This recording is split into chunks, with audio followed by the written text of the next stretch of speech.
యేసుక్రీస్తునామములో మీకు అందరికీ వందములు. స్టోట్పురంలో ఒక గజ దొంగ మరి గుడులు గోపురాలన్నీ దోచినటువంటి గొప్ప గజ దొంగ. అతని దగ్గర వజ్ర కిరీటాలు అన్నీ కూడా ఉండేవి. ఆయనతో ఒకరోజు నేను మాట్లాడాను. ఈ సంఘటన జరిగి దగ్గరగా ఒక 38 సంవత్సరాలు అవుతుంది ఆయనతో నేను మాట్లాడి. ఆయన ఇప్పుడు మన మధ్యన లేడు. అయితే ఆయన చెప్పిన విషయం ఏంటంటే, నరకంలో వారి సొంత బంధువుడు కాలిపోవటం దేవుడు చూపించాడు నరకంలో.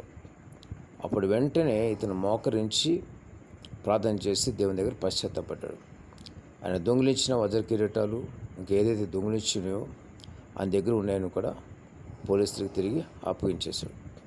ఆయన పోలీసులు కూడా దొరికేవాడు కాదు, అంత మేధావి. గజ దొంగలంటే మామూలుగా ఉండేవారు కాదు.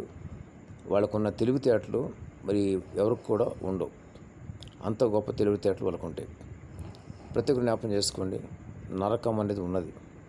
నరకము, ఎంతోమంది నరకం దగ్గరికి వెళ్ళి తిరిగి వచ్చారు. ఆ విధంగా అటువంటి గజ దొంగ మాట అనేది మామూలు విషయం కాదు. దేవుడు ఆ విధంగా ఆ గజ దొంగని మార్చినాడు. కాబట్టి ఇది ఎంతో చాలా అద్భుతకరమైన విషయం. ఒక గజ దొంగ మాట ఉంటే వాళ్ళు మామూలుగా ఉండరు. వాళ్ళు పోలీసులకు భయపడరు, ఎవరికి కూడా భయపడరు. అటువంటి గజ దొంగని దేవుడు మార్చడానికి కారణము నరకం చూపించినప్పుడు, వాళ్ళ బంధువు అందులో కాలిపోవటం చూపించినప్పుడు, అప్పుడు మాత్రమే ఆయన దేవుని నమ్ముకుని ఆ తర్వాత దేవుని సన్నిధికి వెళ్ళిపోయినాడు. దేవుడి మాట దీవించి ఆశీర్వదించును గాక. ఆమేన్.